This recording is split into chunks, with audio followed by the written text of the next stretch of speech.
Hello and welcome to 360 Gamercast, episode 778 for Tuesday, the 26th of May, 2026. I'm your host, Mark Webb, Gamertag, Pearson ID, Steam ID, Webby360G, and joining me today is... Just me, Nick, because everybody else is melted in the heat. And that's it. Faithfulwish, my wife, will be joining us shortly to talk about the Switch 2 and a few Nintendo games she's been playing, etc. And she told me before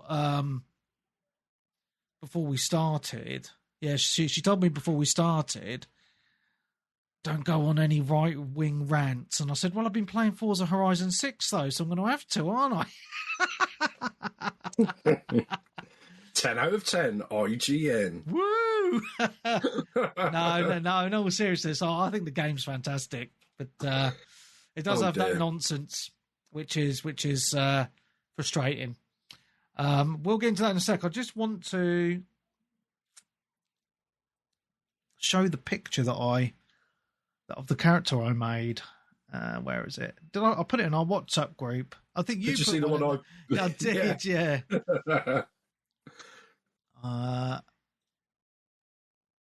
Yeah.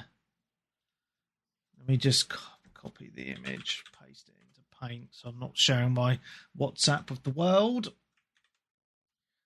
That is my character. Lovely helmet there. Lovely dress. 2 prosthetic arms. 2 prosthetic legs. Some lovely dress shoes.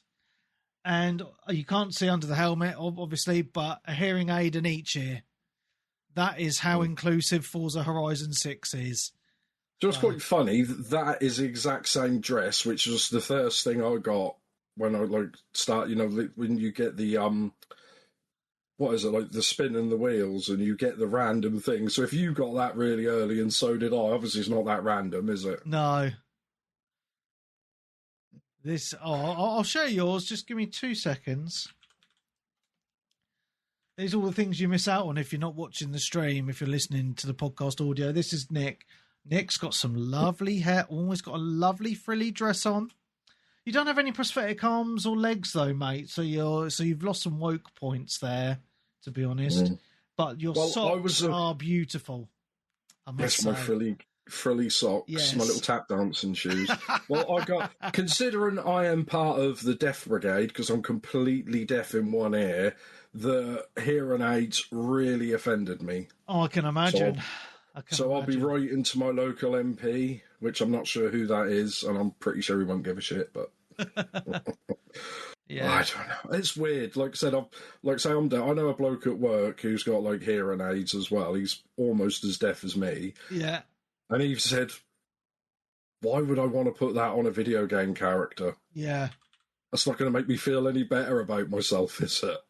It's weird. Yeah. Yeah, very strange. But I will say, though, apart from I just find it a weird choice in Forza Horizon 6. Stupid buttons in the way. You even have a creator character, because I remember the original, the Forza Motorsport, right? You literally just have a helmet and a suit, and that's it. There's no other choices. I don't know why they don't do that in this. It's really bizarre, and they did it in 5 as well, if you remember right, because the characters don't mean anything because you're in your car all the time. The only time you see them is at the end of a race, and they're just doing a stupid dance by the car at the end. You know, it's really strange. Yeah. It doesn't really seem like it means anything what your character looks like. Indeed, yeah. Hello, Faithfulwish. Hello. You finally made it. We can hear you loud and clear. Oh, good. Hello, everyone. Yeah. So we're just talking about Forza Horizon 6 at the moment. We've only just started talking about it.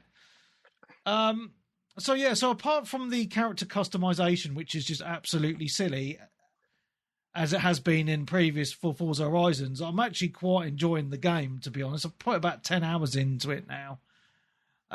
There's a lot to do. The map is very large with different biomes within it. So, and what I mean by that is you've got some really pretty green areas out in the countryside. You've got the city of Tokyo.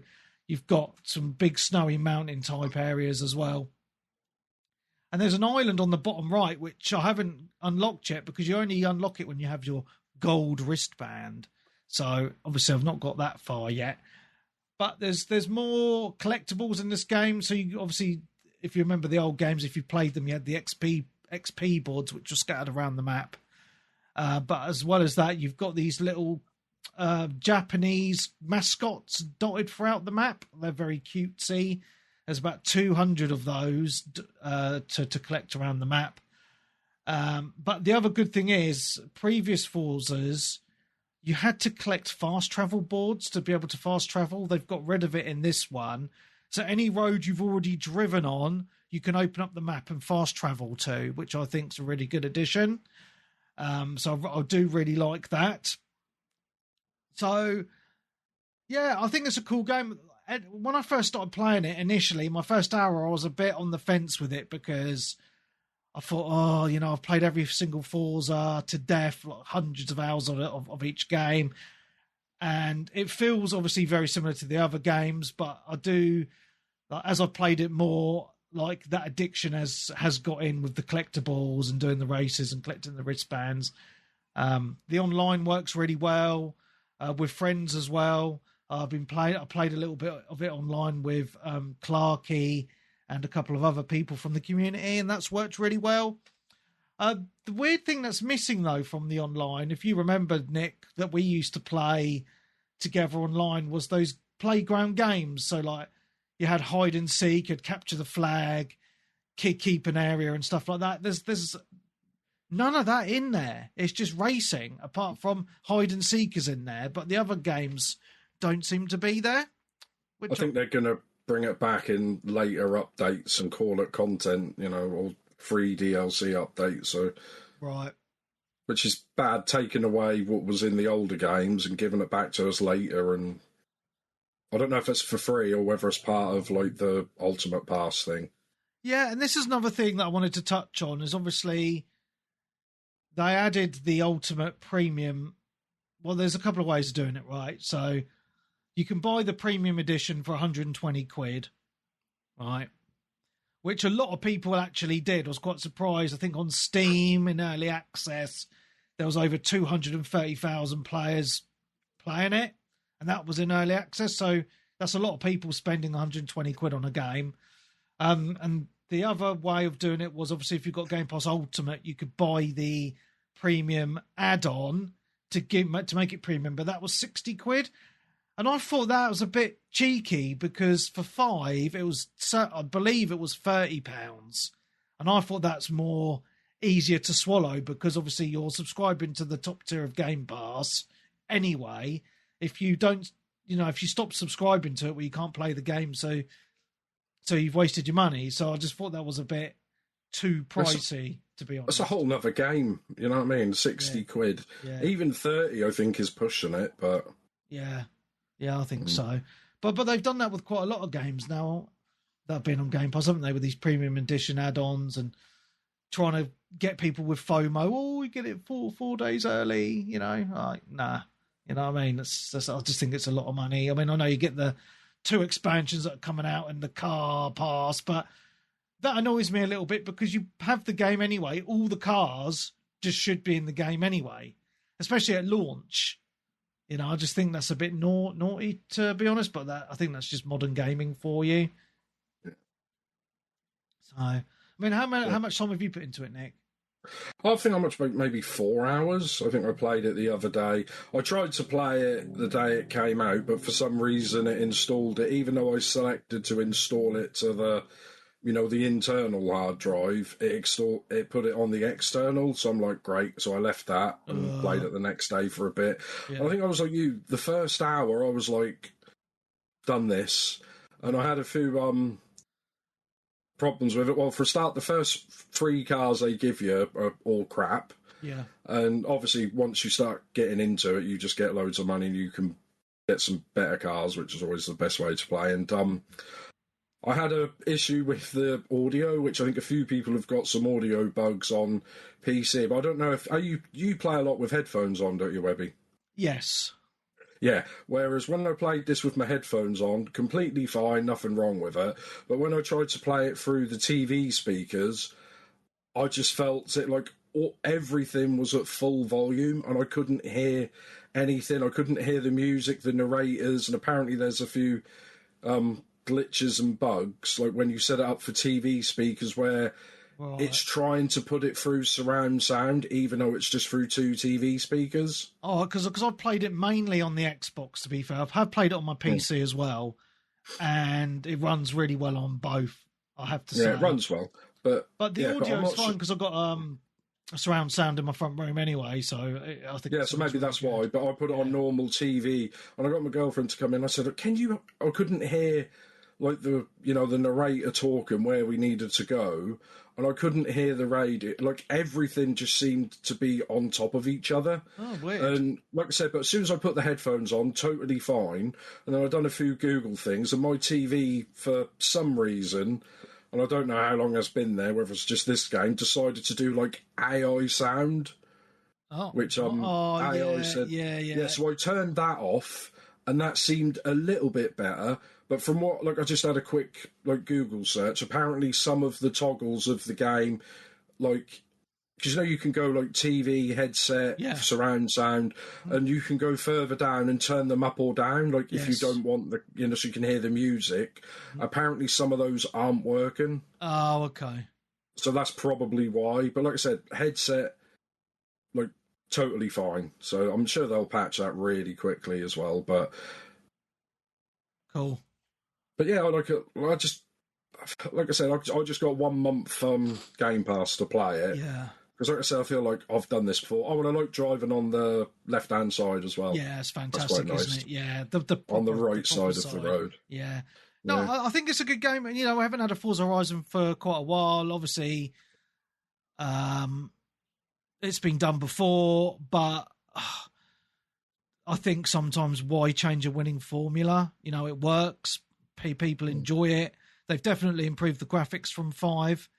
I think it looks absolutely stunning. The performance is really good. The map design, I think, is pretty good. You've got some famous bits in the map, like that Shibuya Junction and a few other landmarks from Japan, which is really good. The only thing I will say is a slight negative is there's too much off-road racing for my liking. Japan for me is all about, the windy roads and the drifting and the street racing. But it seems to me a lot of the races that you have to do for the main campaign are dirt off-road races, which I think is a bit of an odd choice, but that's just a small nitpick, really. But I think as an overall package, the game's a lot of fun. If you've enjoyed a previous Forza Horizon, or if you like arcade races in general, I think you'd really enjoy this. To be fair, is your car in it, Webby?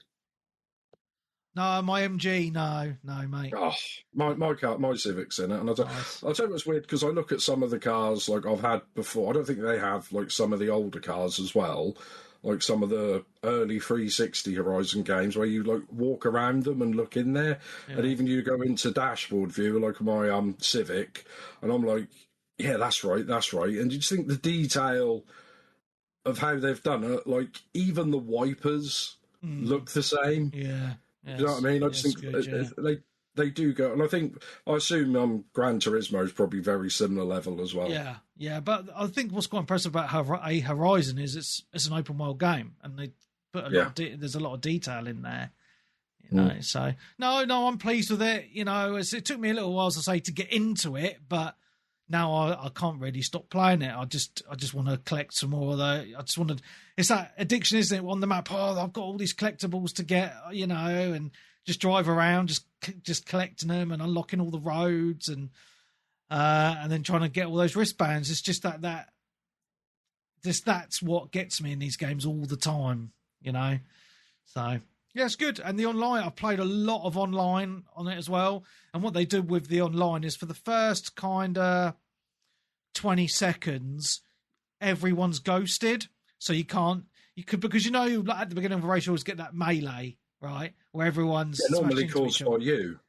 Well, sometimes, but yeah, so everyone's ghosted at the beginning, so then you kind of spread the field a little bit and then you unghost. But also, if you're going to ram someone, it ghosts you as well. It has that, no, it senses it. So it's quite good, actually. So I just go slowly next to someone and push them off the road. So, yeah, no. I wish they did that in Gran Turismo, GTA Online. Oh, yeah. Because those races, the first corner, it doesn't matter where you are, like there's going to be a massive pile up, and if you get caught up in it, you might as well give up because you're never going to catch anyone up. Yeah.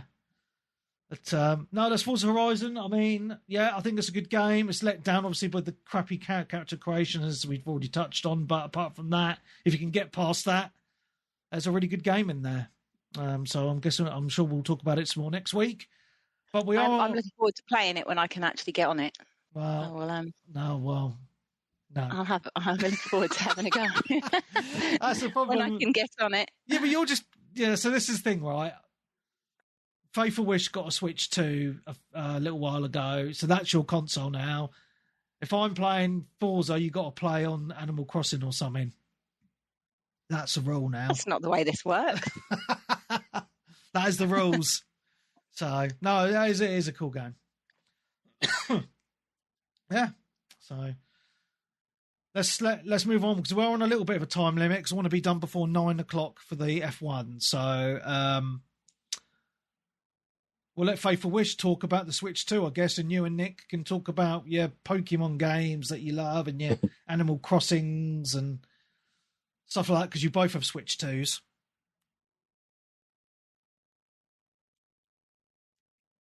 Sorry, I was just sorting out our children. Go to bed. There you go. Sorted.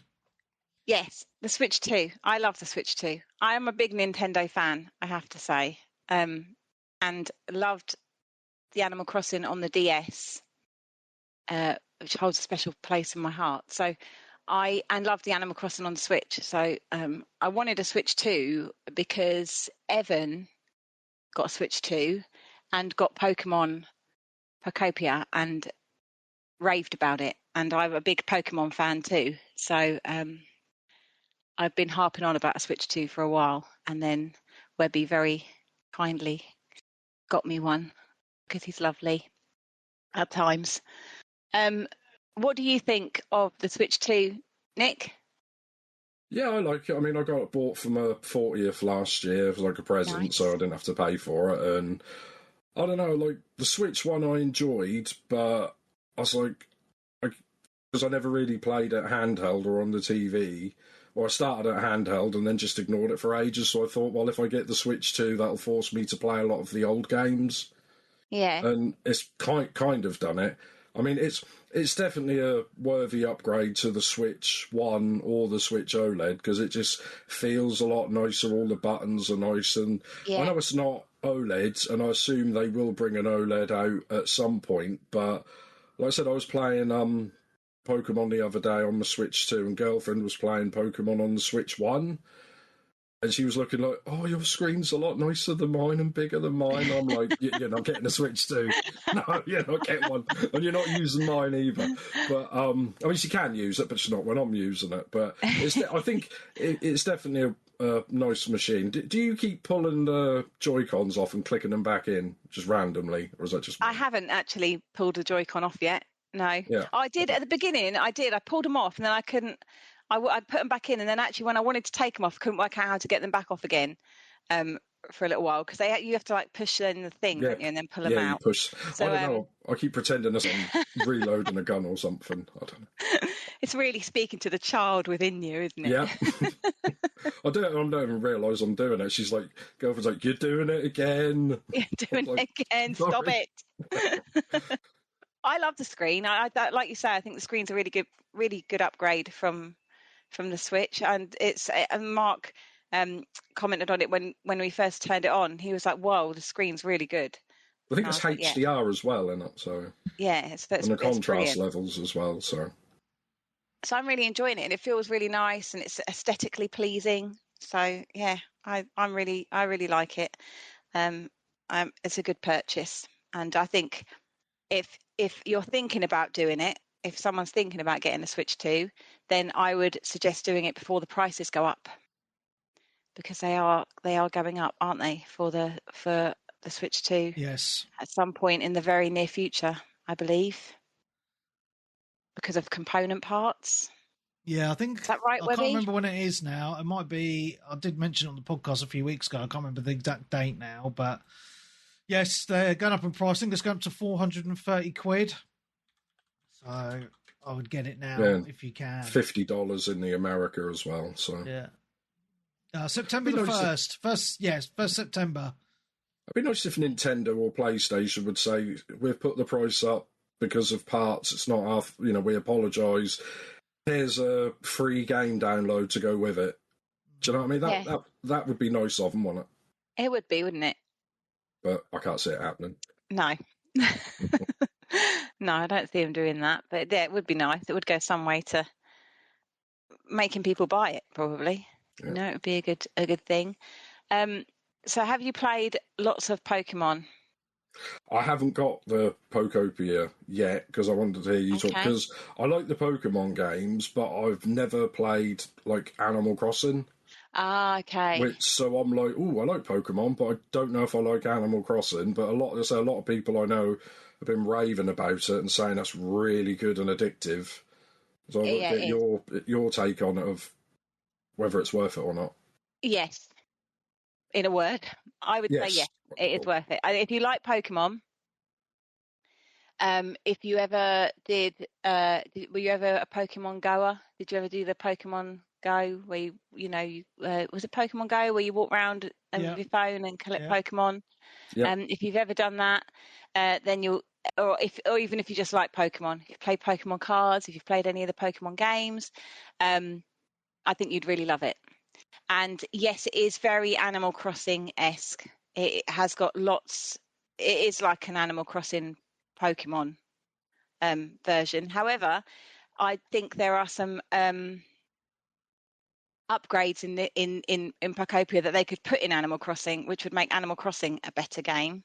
And if you haven't played Animal Crossing, then you won't get this. But when you're running around your little world, and you go behind some trees, in Pokopia, the tree becomes kind of see-through so that you can see what you're doing behind the tree. But in Animal Crossing, it doesn't. So it's hard to see what you're doing behind the tree. That's just a little thing. I think in Animal Crossing, if they did that, that would be really, really handy, because there's plenty of times where you have to pick up things and it's behind trees and it's really hard to see, especially if your island is like mine and covered in flowers and trees and all sorts of random things. I really like it. I've found lots of Pokemon. I haven't got. I'm still in the Withered Wastelands on my game, but I have found lots of Pokemon already, and I've really enjoyed it. I like the premise. You are Ditto. All the humans and Pokemon have gone, and you don't know where they've gone. They still don't know where they've gone. They've just kind of disappeared. I think something happened, and they all kind of went. And your job.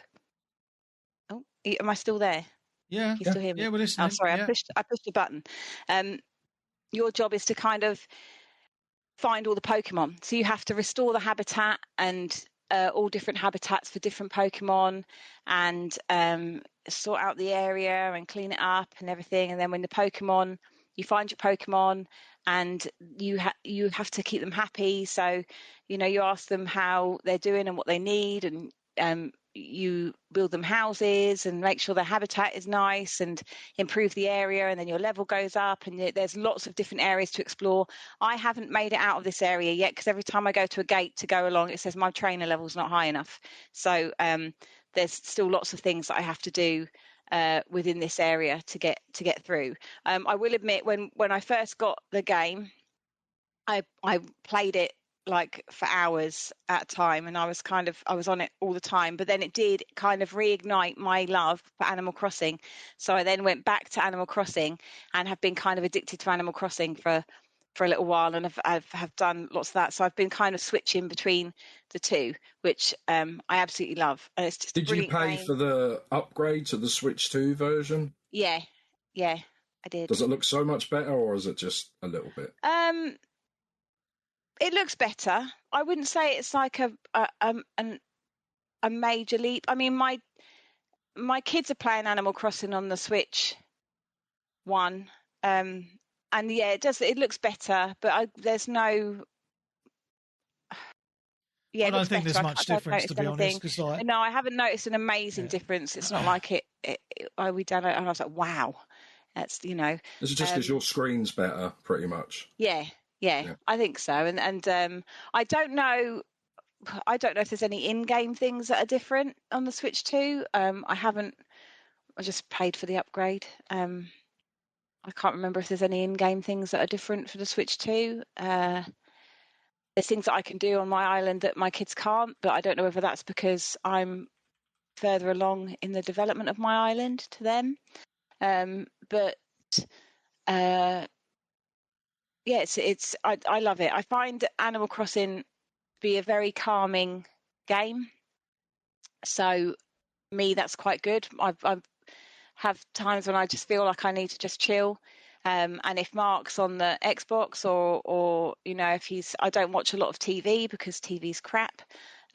So once we've finished watching a series or something, I've got nothing to watch. I find I want to pick a game up. If I don't want to play anything too intense or too that's gonna too exciting or anything, I find that Animal Crossing is just a lovely, really calming game. It just calms me down. I like it's very much if you like gathering and like building your own island, and you've got residents. At the minute I'm trying to get all my residents photos, so that's my kind of challenge. I've managed to get 4 out of the 4 of the residents on my island's photos, so I'm just giving them loads of gifts and everything at the minute to try and get my friendship level high enough to get their photos. And yeah, it's lovely. It's lovely. All I would like is more people who are playing Animal Crossing to be friends with, so I can visit more islands, because I don't have many islands to visit. But Did you start again, or did you manage to get your old island from before onto I the got my old island. Yeah, I didn't start again. Yeah, I Because got my old can't you island. only, is it one per console or One one per per console. Which is ridiculous because Yeah. there's no reason for that, I don't think. So, as my daughter's birthday on Friday, so we got her a Switch Lite and another copy of Animal Crossing just so she could have her own island.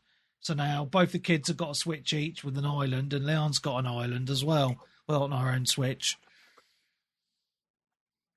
When really, you should be able to just have 3 different islands on one Switch. Surely. Wouldn't that not make sense? I don't know.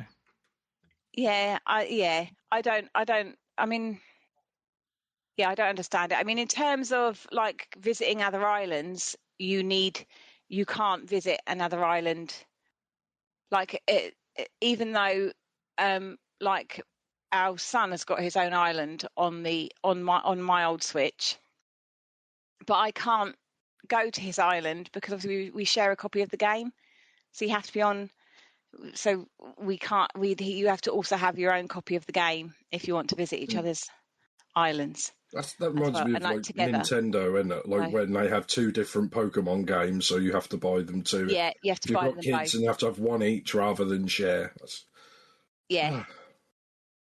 Yeah, so there is a bit of that where you're like, oh, I don't fully understand that, but it is what it is, I guess. And small gripe. But what is I think it's just a fantastic game, and just a very gentle, kind of really lovely game, and it's full of animals and stuff, and yeah, I love it. And Pokemon is just brilliantly just full of Pokemon, and yes, if you love Pokemon, then you'll love it. The game play is quite simple but enjoyable. I don't find myself getting bored. As I say, I can sit for like hours playing and doing all sorts of little jobs, talking to my Pokemon and discovering new habitats. And when you make a new habitat, you're likely to get a new Pokemon. And I've built my Pokemon Center, and it's brilliant. I would say if you like Pokemon, you'll love it. You know, if you're a Pokemon fan, you're going to love it. Even if you're on the fence about Pokemon and you're like, oh, I don't know, I think you'd probably still love it, and you'd get to know a lot about Pokemon too. So yes, that's my take on it. Those are really the only two games you really play on the Switch. Because when we got it, I played a lot of Mario Kart with Marcus. Not really. I only played. Go on. We've played like Mario Party and stuff. Yeah, but that was on the old Switch as well. So yeah, on the TV. But yeah, they are the only two games that I've played on the Switch: Animal Crossing: New Horizons and Pokemon Pokopia.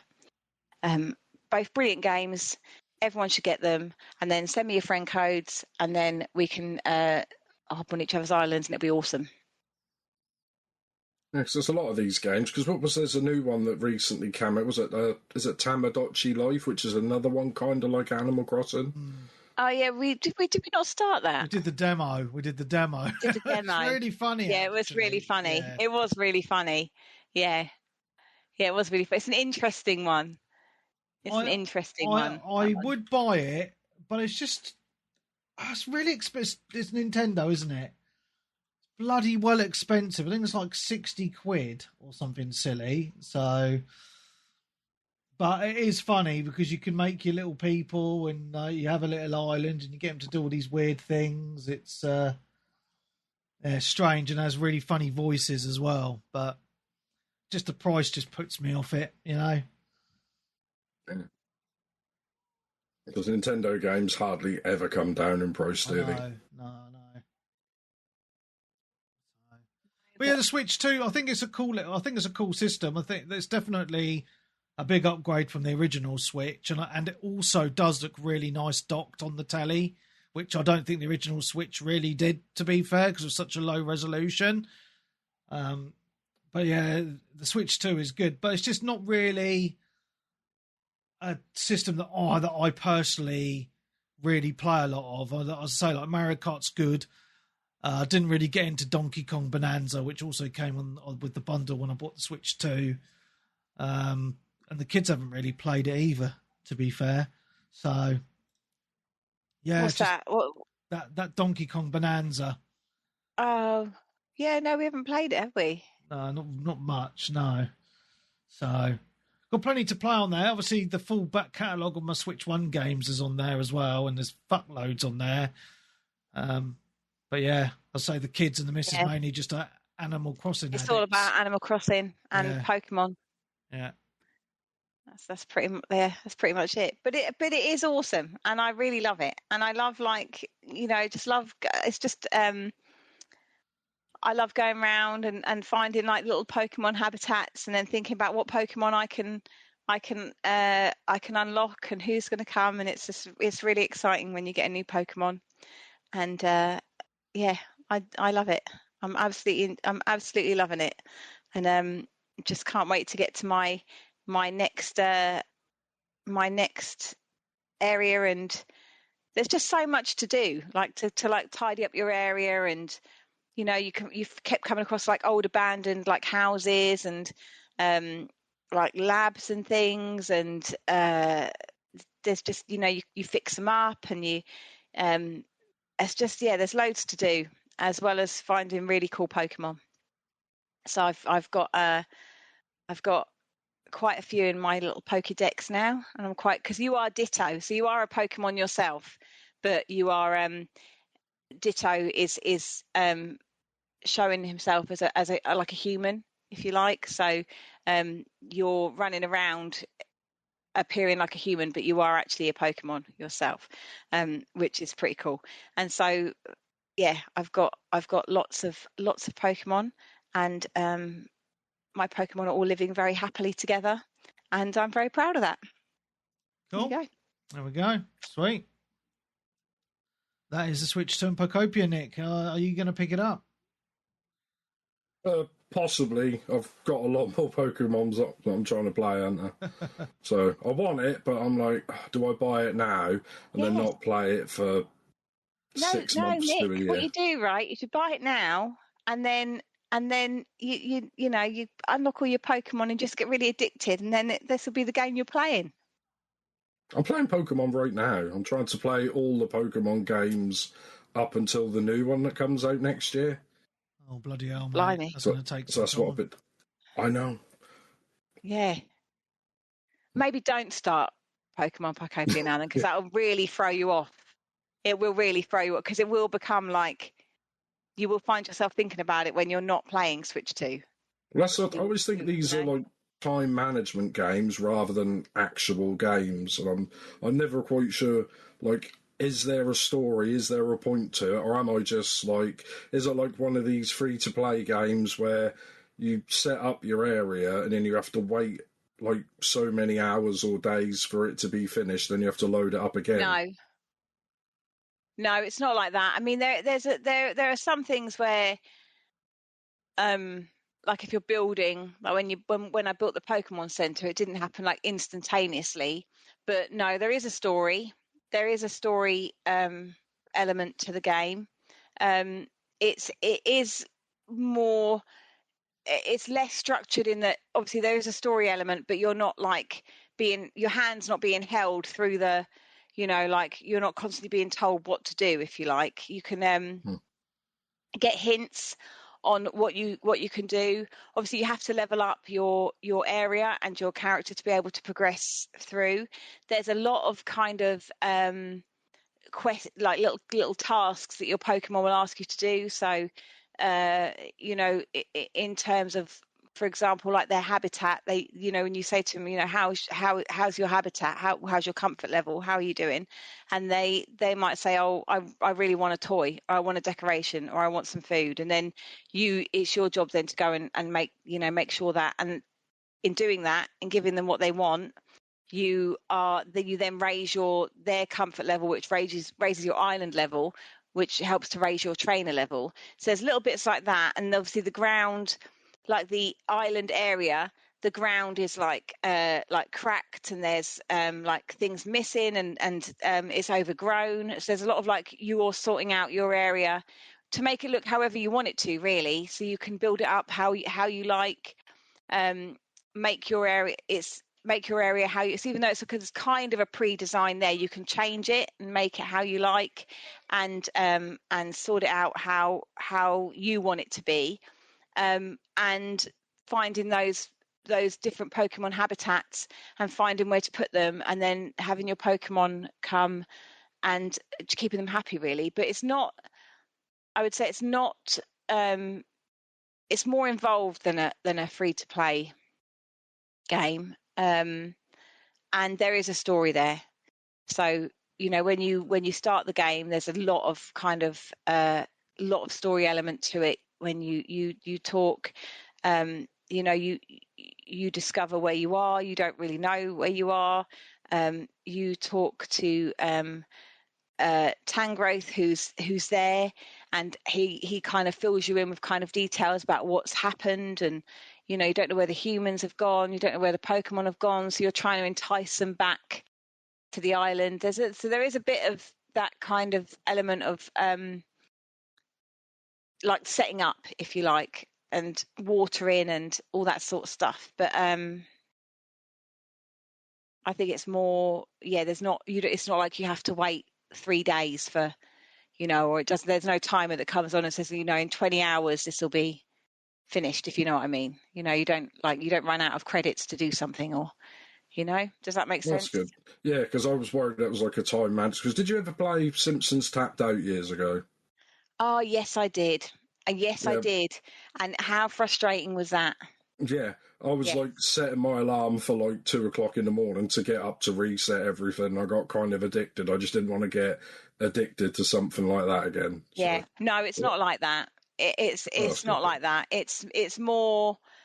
It's a bit like, I don't know if you've ever played Sims or anything like that. No, I haven't played Sims. It's a bit more. It's probably nothing like that. I've never played Sims either, so I don't even know why I said that. But it's a bit more that sort of where you're kind of in control of your island, if you like. So the kind of reins are handed over to you to to get the island looking back, looking how you want it to, but kind of fixing it up, making it a nice place because you want to try and get the Pokemon to come back, creating Pokemon habitats, keeping them nice, keeping your Pokemon happy, and then you move into new areas. And there's other bits. So there's an area I'm trying to get into at the moment, which is, I'm not sure what it is. It's like a team. I think it might be something to do with like Team Rocket or something like that. But it's a team like initiation thing I have to do, and I'm trying to do the little tasks to get into this building that I can't get into. And so sort of things like that, where the story. So there is a story there. It's not like a linear, like a platformer where you go through and the story progresses very fast. It's you're kind of building your own world, if you like. I mean, the world's there, but you're recreating it, making it better, and then discovering all the Pokemon. And the aim is to kind of get all the Pokemon back, and then I don't know beyond that because I haven't actually managed to get all the Pokemon back yet. So I'm kind of I'm still in that first bit. There are people who probably people who will listen to this who are far more along than I am, who will have a better idea. But I'm really enjoying it. I think it is quite addictive. I find it quite addictive. I find I can sit and I don't want to put it down. So like Mark will be like, what, there's things that need to be done, like in the house I'll be like, in a minute, and he'll be like, it's like 5 o'clock, and like we're meant to be having dinner, and I'm like, but I don't want to put it down. I've just got to get my Pokemon. So it is addictive, but it's great. I'm loving it. Good. Tempted. I've added it to my Amazon. There you go. Watch list, and that's my birthday in July, so excellent. There we go. Cool. Well, let's move on because time's a ticking. So, Nick, you played anything? Yes, I've played Pokemon. Actually, more Pokemon. Yeah, I've finished Brilliant Diamond. Nice. So that's like Gen 4. So I'm halfway through my 9 generations of Pokemon to get through. It took about 32, 33 hours. So it's similar to the other Pokemon games. I think this is the last one, like, as the game made, like, where it was the same as the others. They didn't really start innovating until, like, the next games, if you see what I like, the next ones which I've now started. You do the 8 gyms, you beat, which is weird. There's Team Galactic in this instead of Team Rocket. They seem to change the name, like, every Pokemon game, like from Team Rocket, Team Galactic, Team Aqua, and stuff like that. But yeah, and I beat that guy up and got like a legendary Pokemon, which I forgot what that's called already. And then went to the Elite Four, which I went through that pretty easily because I was like, had maybe my Pokemon were maybe 15, 20 levels higher than them. So that was pretty easy. But then the Elite 5 turned into the Elite Four. No, the Elite Four turned into the Elite 5, and I had to beat this woman called Cynthia, who turned up at the end. And I thought, oh, fair enough, one more. And I got to her last Pokemon, and she just one-shotted, her Garchomp one-shotted, like, my entire party one at a time. And I'm like, I couldn't get it because, like I said, I'm so much more higher level than her Pokemon. I think it was like 65, and when I was up to 75, 80... And when I was like Googling, I was like, well, what's going on here, and checking that out, because I was doing a bit of leveling up and grinding, that's pretty much the only time I maybe spent a couple of hours leveling up the Pokemon and teaching them some moves. Because, like I said, she just one-shotted me, and apparently she's one of the hardest trainers to beat in the entire series. Like, all the Pokemon games, so that makes a lot of sense. But yeah, this is the remake of the DS version, though, one. So I think it looks quite nice, though. And, yeah, it was nice because there was end credits as well. So I see my little man on his BMX bike, like, riding off into the sunset with the credits and music, which is nice because obviously a lot of these old Pokemon games, you didn't really get, like, end credits. You just beat the game and you just go back to your house and it's done. Right, okay. But yeah, I enjoyed it, so Yeah, Nice. finished that game. Lovely. Back to Webby. Right, yeah. So I've not played many games, but another new release that I have been playing, which is absolutely fantastic, and actually my children have gotten further than me, is the new Lego Batman Legacy of the Dark Knight, which is absolutely fantastic. If you've played Batman Arkham City, it's basically that, but in Lego form. But it follows the story of the Batman Begins films initially. So at the beginning of the game, before you open up, it takes a little bit of time before you open up the full city, because you do get to a point where it opens up the whole city of Arkham, and you can drive around, you can glide around. But it starts off where, obviously, he falls down the well. The bats are there. His mum and dad dies. Spoilers. And then he meets Ra's al Ghul. You have like a whole mission, up in the mountains from the movies to get the blue flower, and all the stuff happens there. And then you come back to Gotham and stuff happens. So it's quite true to the movies. And it's obviously, like, in my opinion, the best movie trilogy of the Batman franchise as well. But what I like about it, there's a lot of love to all of the Batmans.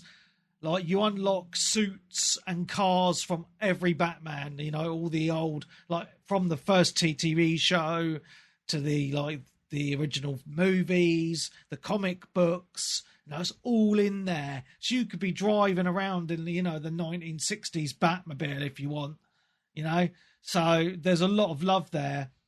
The graphics are absolutely stunning. It's gorgeous to look at. And the city is really well done. Like, really, really well done. As I say, it's like playing Arkham City, but in Lego form. But it's done in a way that's different to other Lego games, because I find other Lego games can be quite linear with their levels.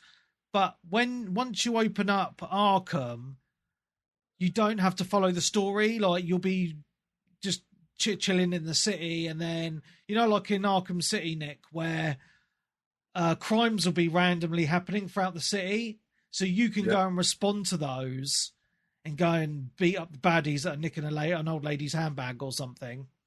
There's a lot of that, and there's a lot of secrets in there as well. So it's got all the Riddler stuff from the Arkham City games as well. Well, the Riddler trophy things. Yeah. So you've got all those, all that in there. You have to unlock the fast travel points in each area of the city as well, which takes you back to Wayne Manor, back to the Batcave. You can, and I unlocked today the ability to customize my Batcave, and it's basically it's a showpiece for all the stuff. So there's a whole area with all the different bat suits that you've collected so far, and I've got a lot of empty spaces because, as I said earlier, it's pretty much every bat suit from everything that you can think of, comics, films, to TV shows and everything. There's a section for all the cars, which is fantastic. There's a challenge section, so there's challenges to do. I'm absolutely loving it. But I've mainly been playing it in couch co-op with my children, and that works really well. It basically puts it into split screen, but it splits it down the middle of the TV, like from the top to bottom. But what I have noticed, though, the only negative I will say is when you're playing it single player, it's 60 FPS. But when it goes into two-player split screen, you can noticeably see the FPS drop, and you can tell it goes down to 30. So that can be a bit jarring. But that's kind of the only negative that I can say about it, because you can tell that the developers put a lot of Batman love into this game, because anyone who's a fan of Batman will love this game. Even if they don't like Lego and they think Lego's for kids, they will love this game because it's got... go on. It is gorgeous. It is a gorgeous looking game. And what I will Has say, it got the music from the movies and stuff, the like the music's Nolan really stuff? good. The music's really good, it's mate. really good. But what I will say is, I'm not mega far into it. My kids are further in, and they've unlocked a few more characters than me. So they've unlocked. So the second player plays as like Jim Gordon, where I'm at in it. But later on, I've seen that my kids have unlocked Catwoman. I know I've seen in trailers that you can unlock Robin at some point as well. But there's I've got loads of empty slots in the Batcave for characters. So I know there's a lot of characters that can be played as player 2. I just haven't got far enough into the game to really unlock a lot of that sort of stuff, because I've only finished chapter 1 today of the main story. And that was about 3 or 4 hours in, because once I unlocked the city, I spent quite a bit of time just driving around and doing the side stuff, because I just found it really interesting. So, but no, I think story-wise, it's really well done. I'm really digging it because I'm big into Batman anyway, and I've watched all the films, I've watched a lot of the old TV shows and read a few comics and that. I know what each bit's from, if that makes sense, from what I've played. So they've really drawn from everything that's already out there, if that makes sense. So if you're a fan, you'll see all the little nods and know what certain characters are and stuff. The combat is really well done as well. It is, again, Arkham Asylum, Arkham City type combat. So you've got X's to hit, and they're like a little Y will come up above a head of someone who's about to attack you, and you press it and you'll counter that move. You've got certain moves you need to dodge. You press B to dodge, and then you combo all those moves together. And you've got a little bar on your character, like a little that goes around the circle of your character's head. And once that's filled up, you get a special power move. You press RB, and then he does like it's a random move. Like sometimes he'll pull out a frying pan and whack them over the head. Sometimes he'll just kick them in the butt and they'll go flying, like random silly Lego things.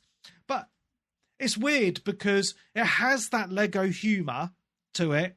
It has a lot of that Lego humor, but they've kept it true to Batman. Like Alfred is British and it keeps his kind of accent. Oh, yeah, it's really good. Yeah, and the same with Batman. Even Ra's al Ghul, if you remember the film, like it is pretty much him. The Joker, Penguin is all kind of from those Begins movies. So like the characters themselves are really well done, but it's just with that tickle of that Lego humor where they'll just be doing silly things. Like Alfred will sometimes spill a cup of tea over himself or something silly like that. We'll talk about Batman loving hot chocolate with his little marshmallows in, which was a little joke I laughed at. But yeah, I think the game is absolutely fantastic. Definitely more fun, as I say, playing it co-op. I know it does also have online co-op. Obviously, I've not done that, but it works really well for couch co-op, only 2-player, which is fine though. But yeah, just like I've never had played a Lego game that's so open before, and they've just done a great job of this. It's in my opinion my favorite Lego game so far. But I love Batman, so I might be a little bit biased. But it's just the graphics are there, the story's there.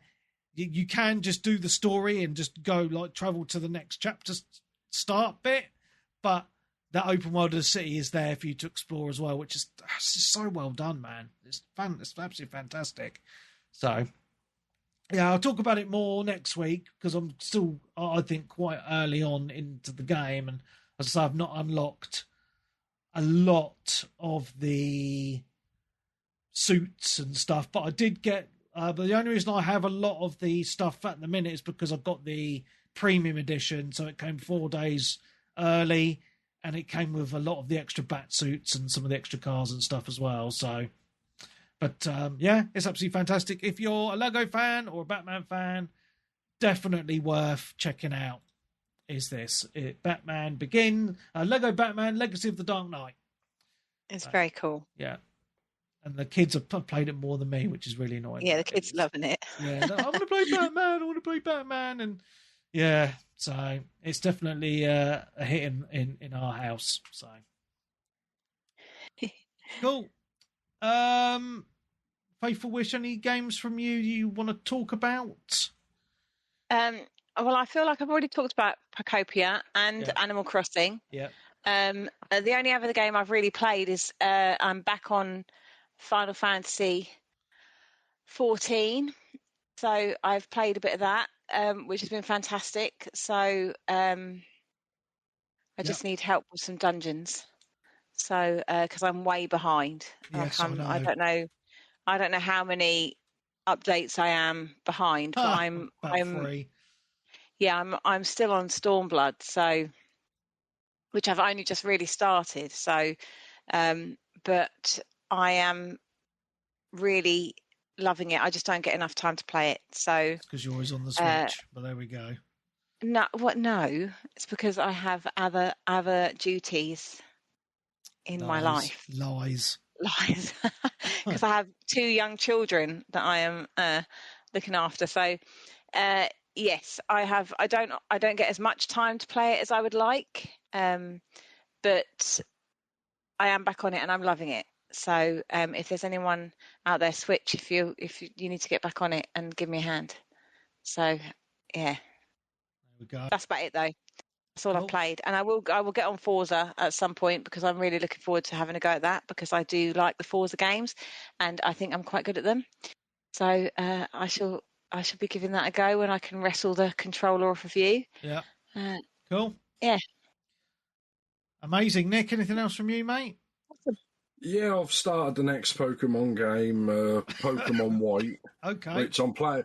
Which I think is hilarious. That we were talking about the Switch 2 and how lovely it is, and I've now gone back 3 or 4 console generations to the DS, which is it's ridiculous. But I bought a dodgy AliExpress 23 Pokemon games in one card because I've got the game, but it's brand new and sealed, and they're quite expensive and rare at the moment. I didn't plan on buying it and leaving it sealed. I just bought it and never got round to playing it, and I don't want to open a game that's probably worth several £100, to do that. And I did. That's how bad I am. I did buy a second-hand copy off eBay for £50, but it never turned up. Oh. So I got my money back. So I tried to buy it officially, and I didn't. So I thought, right, that is Jesus's way of telling me to pirate the shit out of it. So fair enough. And so I played this for a good 4 or 5 hours, and I do like playing my DS though, because a lot of my handheld DS and PSP stuff, I didn't really play it as much because, like I said, when you've got a big telly and you've got all the 360 games at the time and PS3 games, to play a little handheld when I didn't really go, I didn't have any commute or anything like that to speak of. So if you choose between a little handheld and a big telly, you're probably going to go for the big telly, but that's why I got so many. But yeah, I'm enjoying it so far. It's just really nostalgic, and it's just oh, the game's all there. I'm not connected to the internet, and it's just, all the games here. There's no DLC, there's no stuff, and I'm enjoying it. I've picked Tepig, which is the little fire pig, because I've noticed some of these Pokemon from Pokemon Go when I used to play it before, and this game, I think this is when they first started to include more different stories and things like, there's actually 3 people start at the front at the start rather than just you and your rival. So obviously you pick a Pokemon, and then the girl and the boy, the other one, pick one of them each. So one time you'll play one of the people, like you'll battle him, and then he'll have type advantage, because that's how it always used to be in Pokemon. If you picked a fire Pokemon, he'd pick water, he'd always go second and have type advantage. So now when you fight him or the woman, you'll have advantage over one and he'll have advantage over you. Yeah. But yeah, it's pretty good so far, some of the story. They started changing it though, because it's got that weird sort of 2.5D sort of art style where they try to make out it's 3D, but it's not. Oh, And yeah. but also this game, it's just so much faster than like the other games, like the battling and like getting in and out of fight in battles and stuff like that. And because for some reason the last game, which was like Diamond and Pearl, was voted like one of the worst Pokemon games ever because it's just really slow. Like you select like tackle, and it could take ages for anything to happen. Whereas this, it's just like really snappy in and out. And like I'd probably noticed it more if I'd have played these in order, like when they came out. You know, like let's say they updated the graphics, the battling. Like the Pokemon now actually have animations when you're fighting, like they're bouncing about and do stuff like that rather than just That's static cool. sprites. Yeah, so I'm seeing it like. You know, that's why I want to go through like all the games until the next one came out. The new, I go keep on, going. sorry. Nick, sorry. I was just saying I want to play them all and get up Yeah. to finish Violet before I think it's Wind and Waves coming out at some point next year. Yeah, I They've mean, been I announced.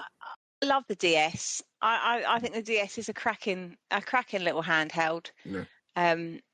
console, and I've had a few of the different iterations of the DS.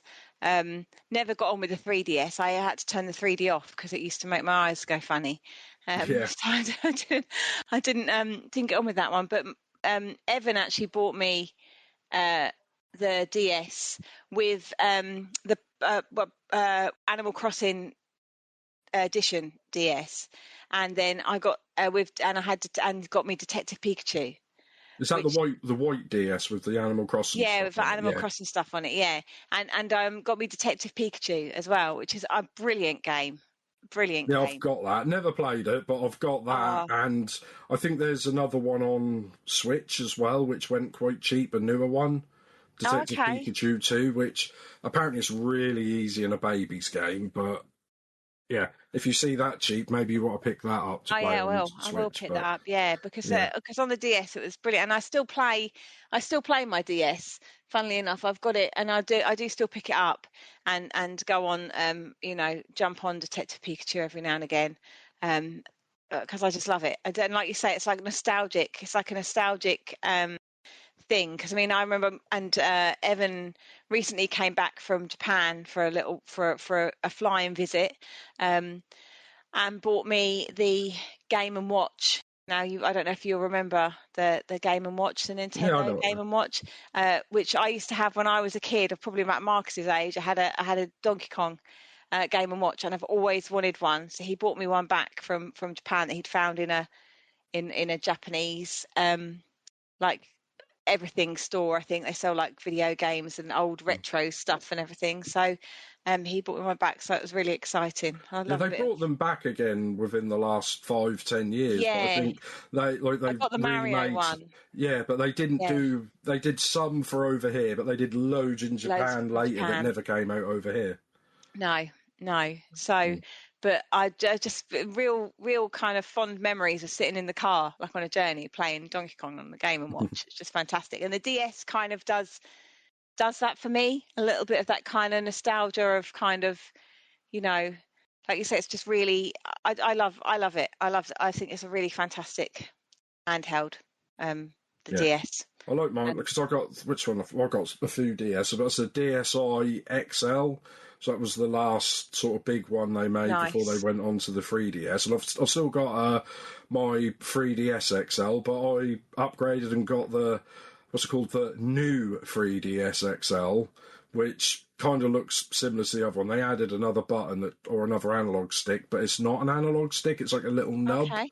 which is weird because it doesn't really do much. It's only on a few games, but they changed the the 3D, because I think it's Yeah. similar to yours where it's okay if you look straight at it like perfectly, but if you move ever so slightly, everything goes weird and it makes you go dizzy and a bit cross-eyed, doesn't it? Yeah, Yeah. yeah. It was Whereas, really odd. It was just yeah. really So, odd. Like, yeah.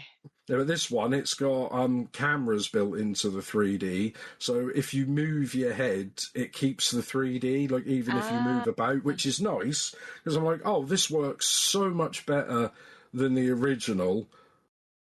And I still turn it off because I'm like, oh, the battery drains really quickly, and I'm just like, I don't really want it 3D, but yeah, it's just, I don't know. Like I said, they're really expensive now, these DSs and 3DSs.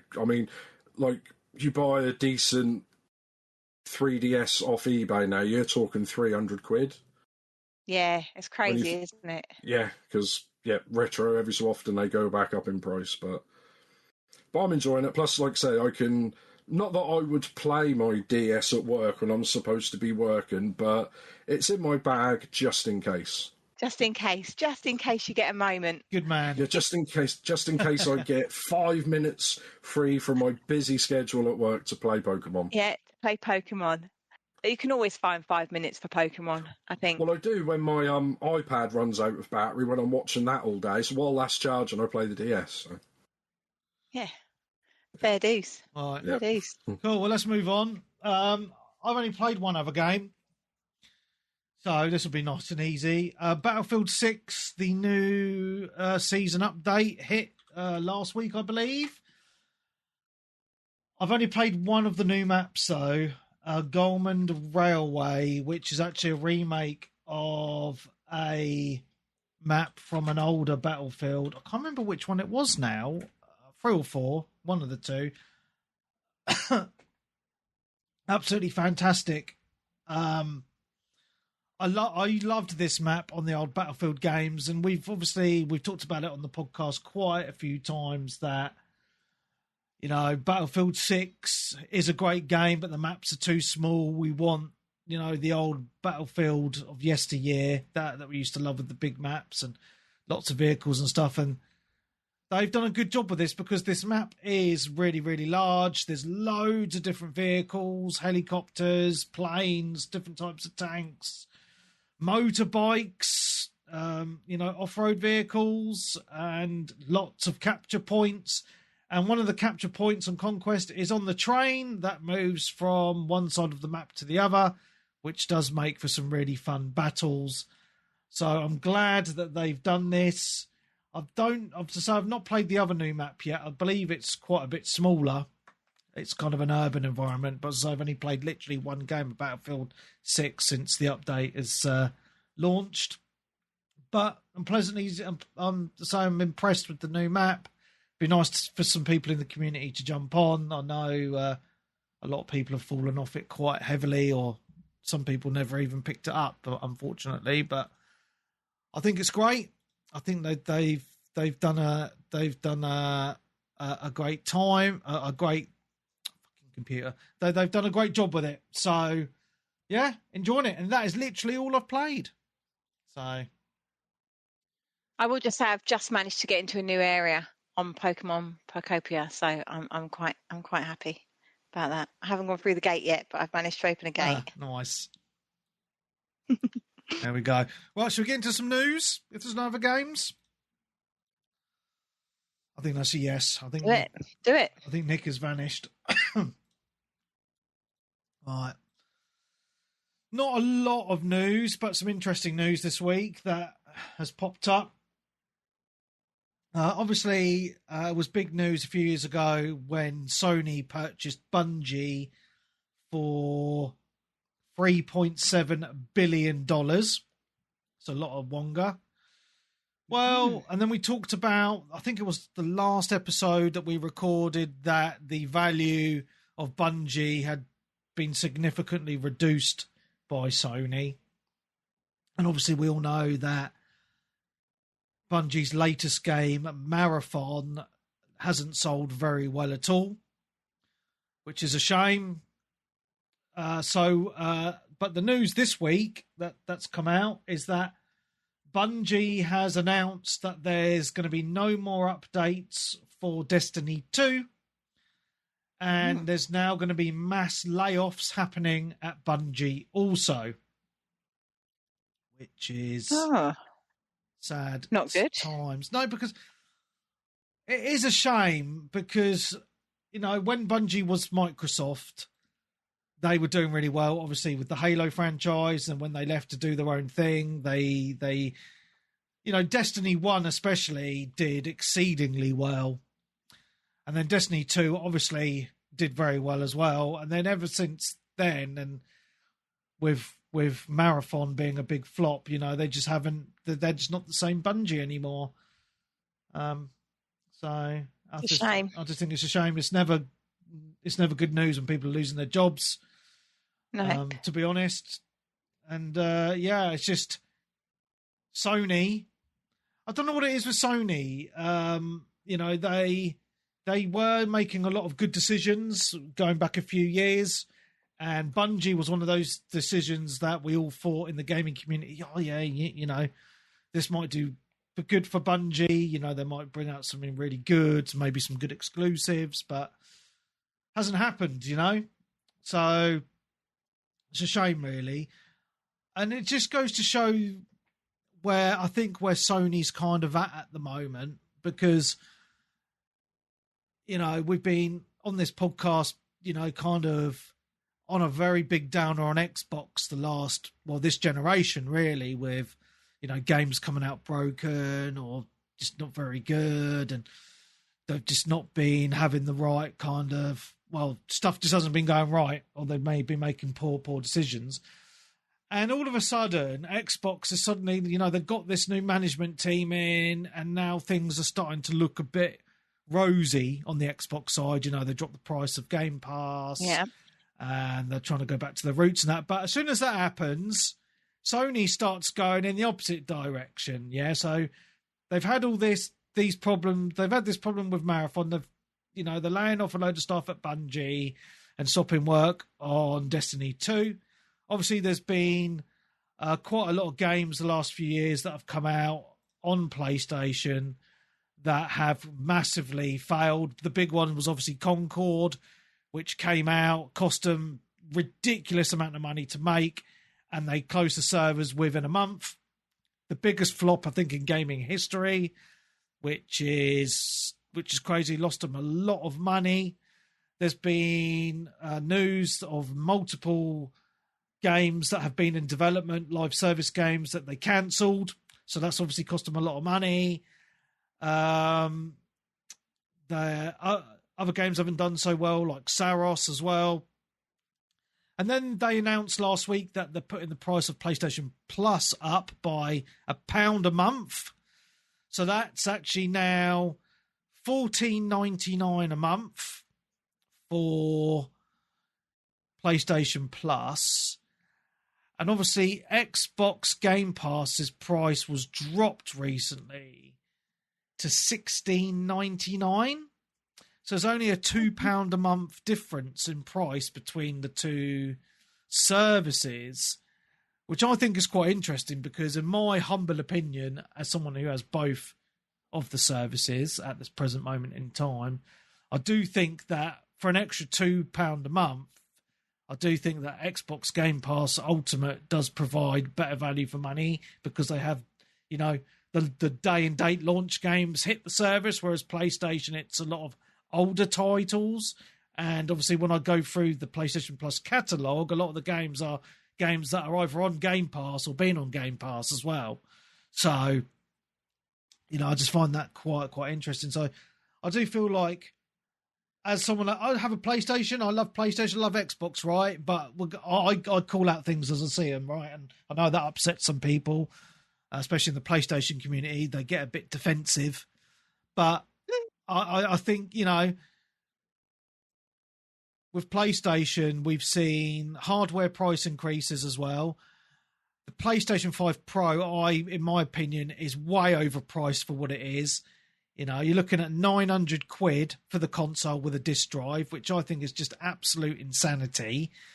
The PlayStation 5 Standard Edition is like over £500 now, which I think is crazy as well. It's more expensive than what it was at launch. But obviously the Xbox has gone up in price as well because obviously components have increased.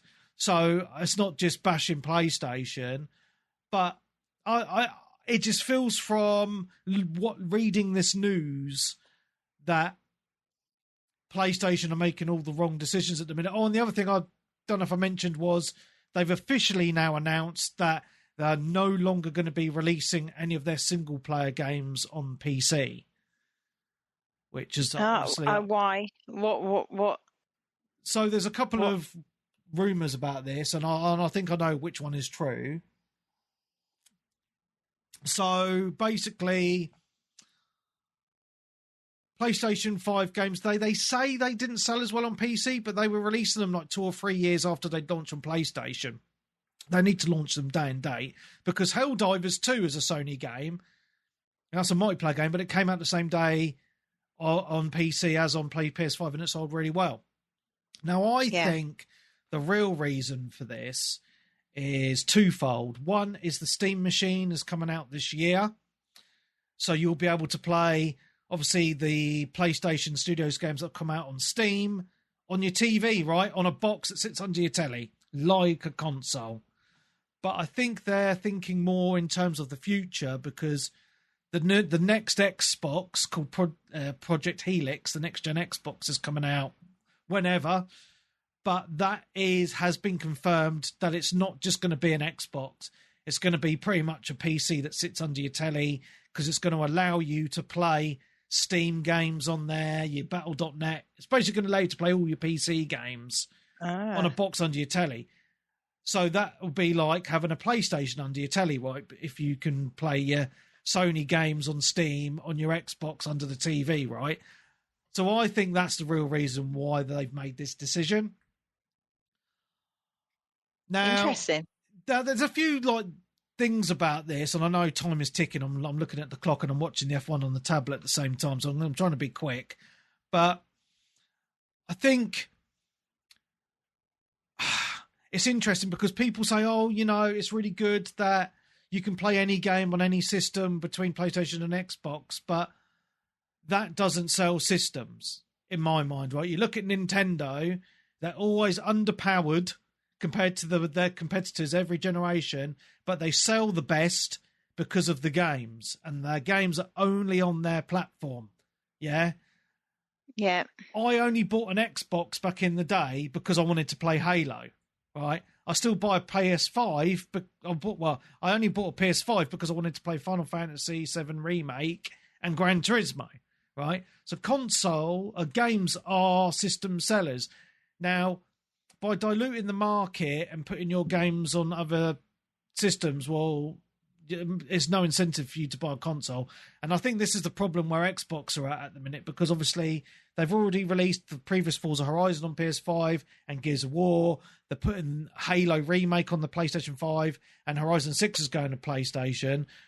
I think no matter how you think about, it's great that people can play games on multiple platforms, I can see it from a consumer point of view, but from the company's point of view, it does damage your brand, because I've already had conversations with people, who've said, why would I buy an Xbox?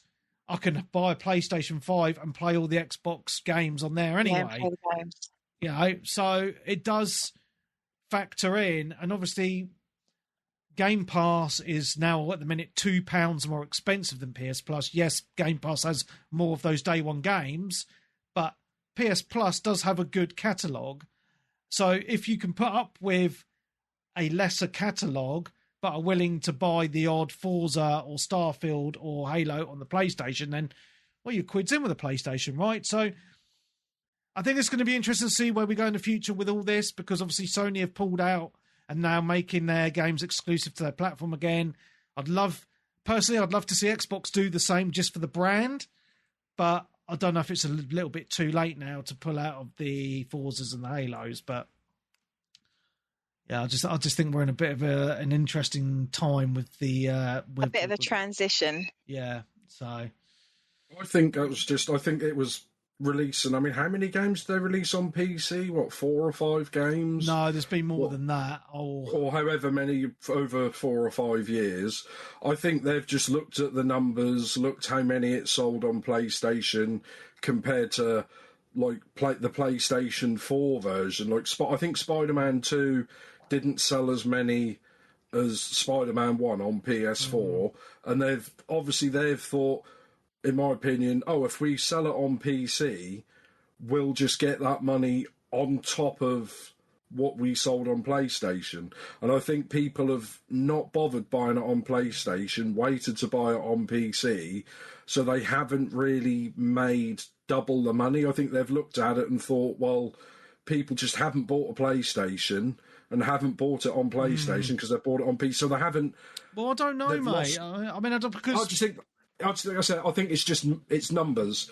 If they'd have sold, like, if Spider-Man 4, Spider-Man on PS4 sold, say, 10 million copies, and Spider-Man 2 on PS5 sold 10 million copies, and they sold another 5 million on PC, I think they'd have been happy. But it wouldn't surprise me if, like, it only sold 5 million on PS5 and, like, 2 or 3 million. I just think, money-wise, it's not worth it. I wouldn't say they've lost money, but I don't think they've gained... I don't think they've gained anything by putting them on PC, if you know what I mean. I think they thought it was easy money. I mean, they've released 25 games on Steam. I'm just looking at it now.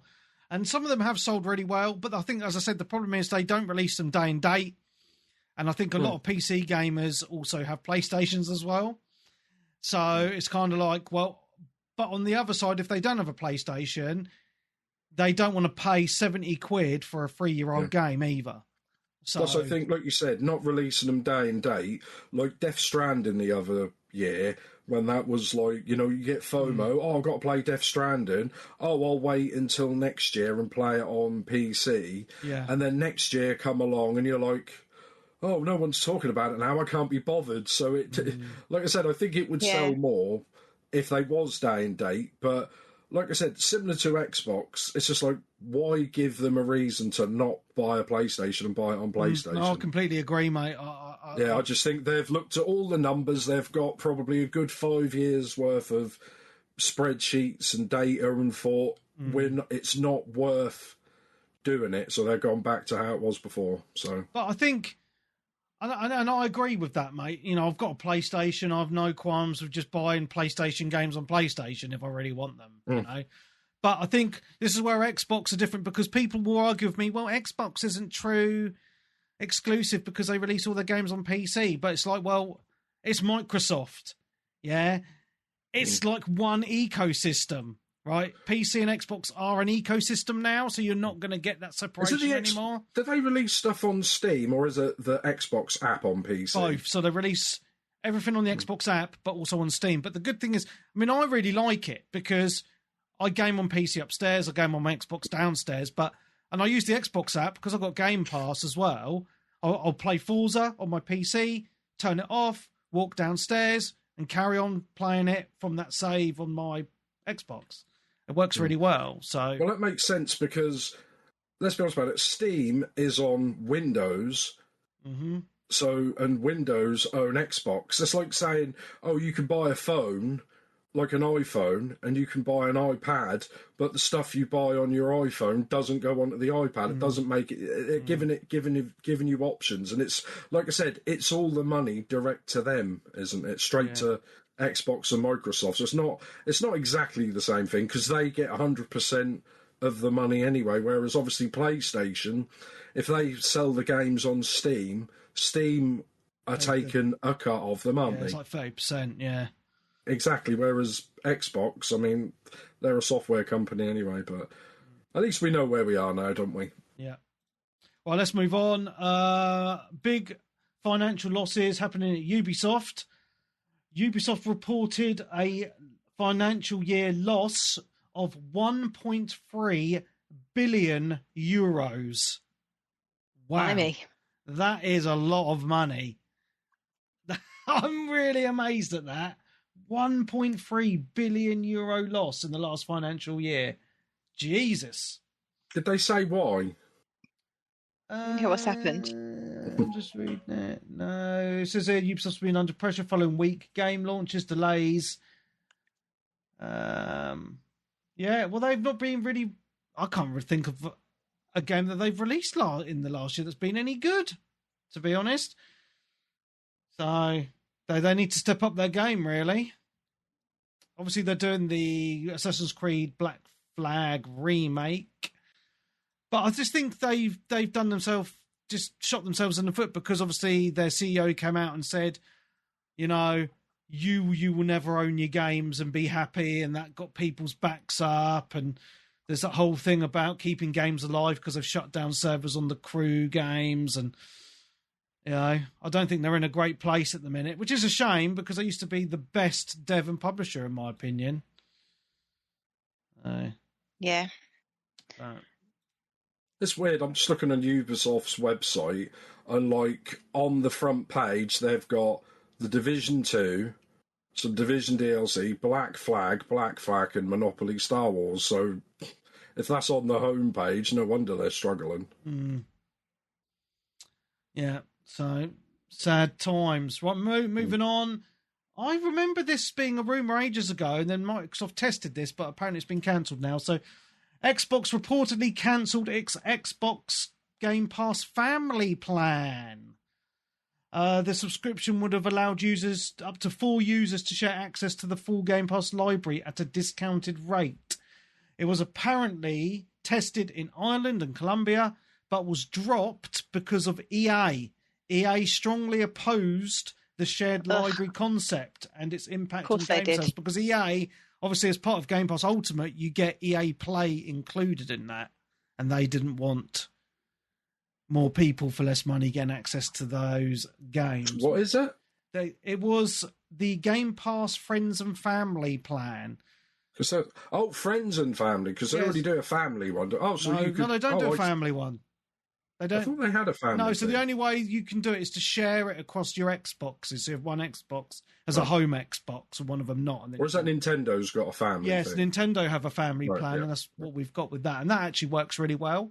It would have been nice to have it on Game Pass Ultimate, because I would have quite happily paid an extra £10 a month or something to share it with the family a bit easier, you know. Shame, really. Right. Do they think people are? If people like games enough to have more than one Xbox in the house, do they think that they should have to pay a Game Pass subscription per console on top of that? Do you know what I mean? That's just too greedy, isn't it? Yeah, it's a lot of money. Yeah, I think so. It should be per. There should be a family thing, shouldn't they? I think so. Because even with your console, even when you're sharing it across 2 consoles, it's still not perfect. Because, like, on the one that isn't a home Xbox, you've got to be obviously signed in on. But then, like, in my house, if I'd have to have the Series S as my home one, but then I would want to play on the big one. But then if people didn't want to play on that and on the other one, they couldn't play the games, and it just gets a bit complicated. Do you have to keep messing about and changing? No, you can't, because you're only allowed to do it 5 times a year. Yeah. So it's just not very consumer friendly, is it? No, they make it really complicated. Yeah. So they should have a family. It's a good job they don't do internet, because they say you can only put like so many devices on it. Right, let's move on anyway. James Bond, the new James Bond 007 game is out. I think the early access is out now. Yes. I'm sure I saw something on Steam about this. I think there's an early access version, a premium edition, as there always is. Why can't I find... What's it called? First Light. That's it. I was typing James Bond in, and nothing was happening. It comes out on the 27th. But if you buy the Ultimate Edition, I think you can play it now. Is that right? I think so. Oh, no, you only get 24 hours early access. Okay, scratch that. So you can play it on the 26th if you buy the Super Duper Edition. Anyway, PC gamers are up in arms because they only announced a couple of days ago that they are adding de novo into the game for PC users. So... and it's not because of the piracy. It's because obviously when games have de novo added, they don't run as well because it uses hardware resources on your PC to run the anti-piracy software. And in my mind, I'm thinking, why are you doing this? Because every de novo game has now been cracked. So this is going to get cracked within a week anyway. So pointless, you know. So not happy. It's picking on the people that actually buy. It's making the people who buy the games experience worse. Yes. For pirate people, that doesn't make any sense, because you've said about like this. Have they released this on a game where it hasn't like tanked the frame rate and stuff? No, like you can always tell, because there's always YouTube videos that come out with the game with and without de novo, and it always runs better without it. I think they didn't. They even put that on because the other month they released the original Resident Evil 1, 2, and 3, the PlayStation 1 versions on Steam, and apparently they put that on it as well, de novo. I'm like, they're £8, 30-year-old Steam games. Why would you put that? I'm pretty sure they said that because the speedrunners said that they can't accept it because it affects the speed of the loading or something. So it runs slower than the PC version from like 1998. What? Wow. Yeah. That's ridiculous. Wow. Crazy. That's all my news. Is there any other news from anyone else that I've missed? No, I don't have any news. No. Right. It's that calm before the not E3 storm in a couple of weeks. Yes, And everyone's waiting to announce the stuff then. Yeah. And that's when I think it's not next week, the week after, isn't it? Yeah, I believe so, yeah. I think PlayStation... It's where PlayStation is going first this year, which hasn't happened for... What's it called? 10 The PlayStation years? Showcase? Yeah, I think it's like the 2nd of June, and Xbox is like the 5th of June. Right. I'm pretty sure, which is weird, because PlayStation never normally go first. Yeah, so 2nd of June is... Yeah. 10 p.m. British summertime, 2nd of June for the PlayStation one. And then the Xbox one, I can't remember what it's called now. Xbox, I'm pretty sure that's the 5th, I think. I'm just checking the Xbox Game Showcase. The 7th of June at 6 p.m. British summertime. Oh, so that's just before we record. Oh, is it? Oh, brilliant. Yeah, for Sunday. Yeah, sweet. Okay, that's good. Refreshing our minds, isn't it? Yeah, that's a podcast. Then we'll just talk about what we've done on there and go home. That's it, mate. Easy peasy. Yeah. Cool. And I think on the Xbox one, they're going to be talking about the next-gen Xbox as well, apparently. So I don't think they're going to... No, they are, because they're going to announce something. I'm not sure what, but they said, because I watched that Xbox dev thing about 3 or 4 weeks ago, and they said they will be announcing something more on Project Helix at this showcase, because they talked about it a little bit during that show as well. So I'm not ready for a new Xbox or PlayStation. I'm not. It's probably going to be the first generation where I don't buy on launch, because I think it's just going to be too expensive. I mean, it's been, 6 years this year, but I think because of COVID and other stuff, it feels like 2 years. Yeah, I agree, mate. Yeah. Cool. Well, we will find out. Yeah. Nothing's ever going to beat the 360 anyway. No, Golden age of video gaming. No, it is, Xbox 360. It peaked. 100%, yeah. Yeah. Lovely. On that happy note, guys, we're going to end it here. I want to get situated Hang for the on, F1. you've had a question. So you don't want to do your community question? Oh, fuck. Better do my questions. Oh, I've had 2 questions. I've had 2. But 2. Right, let me do this one first. Cutty says, if you had to live in a video game world, which world would you want to live in? Also, which world would you not want to live in the most? I would live in Aortia. Yeah. There you go. What's That'd be that? a nice place. That's the world of Final Fantasy 14. Final Fantasy 14. And I would not want to live. And I would not want to live in Doom. How's that? I would not want to live in Silent Hill. How's about that? Yeah, pretty much anything like Resident Evil, Silent Hill, Zombie. Yeah, I don't want to live anywhere like that. No. No, you don't want to live there, Nick. But you love Resident Evil. I know, but London's not far off that now anyway. Yeah, So, but Jill Valentine's there for you, Nick. True, but I've got AI to fill that void. I don't know. I remember when I was younger, I was that sad. I wanted to live in a Pokemon world. But this is like, Oh, do you know what? Yes, Aortia, or a world where Pokemon are actually real. yeah. Oh, that'd be amazing. I was like, wouldn't it be nice if like a wormhole opened and swallowed me up and transported me to there, and I'd be like, oh, and you could have your own Pikachu. Oh, I'd love my own Pikachu. I could be like 10-year-old forever or something. Yeah. Oh dear. Well, let me move on to the next question from Tag. He says, ignoring the price, any interest in having other consoles remade like the Neo Geo AES, where it's not an emulator but remade as identical as possible with some modern features like HDMI and new and old carts work on it? They're all available emulated on all consoles and PC, but something about everything original and physical is just cool. Personally, I'd absolutely love it if they tried this with the Mega Drive. Would love to have all Sonic and Streets of Rage games physical again, and those controllers were awesome. And if you don't know what we're on about, we did talk about it a while ago. The Neo Geo AES remake is coming out later on this year.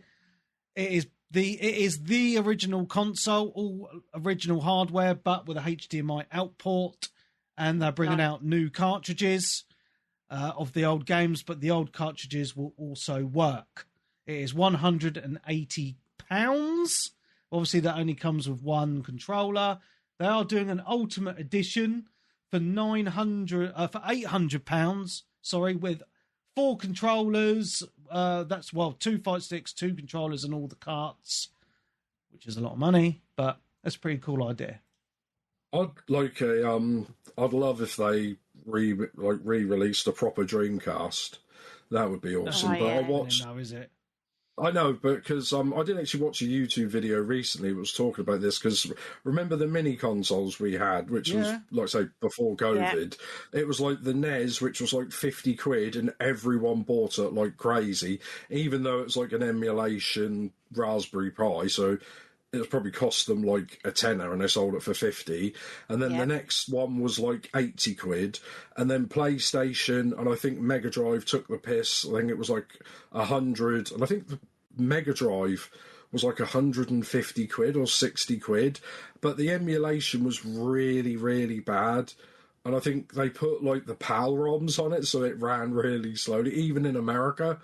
So it's just like those companies, this is a good idea, and they just got really greedy. I mean, if they were charging 150 quid for a Raspberry Pi, it would probably cost them 10, 15 quid to make in a 3D printed shell, so them to make an actual console with like a cartridge reader or a disk drive and stuff like that. I mean, do they even make parts like that? And I suppose, who actually makes parts for these old consoles? They've got to be obsolete, haven't they? They just spin up a new factory in China, mate. Job done. Yeah, no, but what I'm saying is I don't know if anyone would make stuff like that anymore. I think it would cost them more, because like today there's all the consoles are just basically PCs, aren't they, in a different shell, so it's the same parts, whereas back then there's a lot more moving parts, like doors, springs and stuff like that, controller ports. I think if they actually wanted to make a Dreamcast, that'd probably cost them about £1,000, like to actually get all the bits. Well, it's because like my works, that's been around for a while, but we put our new mill in the mid-90s, and some of the parts there are so obsolete that they just do not make them anymore. And if we wanted to find a second-hand part or to get something retrofitted, it costs 3, 4, 5 times the price of like replacing it, because like I said, the parts are so obsolete, but unless Nintendo... Who is actually releasing that Neo Geo? Is it them, or is that a different company that they've licensed it to? Well, Neo Geo is still going, but it's by Play On Replay. Never heard of them, but that's who's making it. I think that's the only way, if they would outsource it to them. So SNK is still going quite strong. So yeah, can you remember all those? I mean, they were still, even the PlayStation and the Mega Drive. The official Sega one was bad, but can you remember all the really crappy ones they used to sell in Argos? Yeah. Like really bad. That's what they've done. So unless they'd outsource it, I can't see anyone pre-releasing it. But that'd be nice. Yeah. Cool. That's all the questions. And this is one I've missed that I don't think I have. There we go. Lovely. Right. We do need to go. I need to get situated. Thank you so much for coming on. It's been awesome. So from all of us here, it's been emotional. We will see you next week. Goodbye.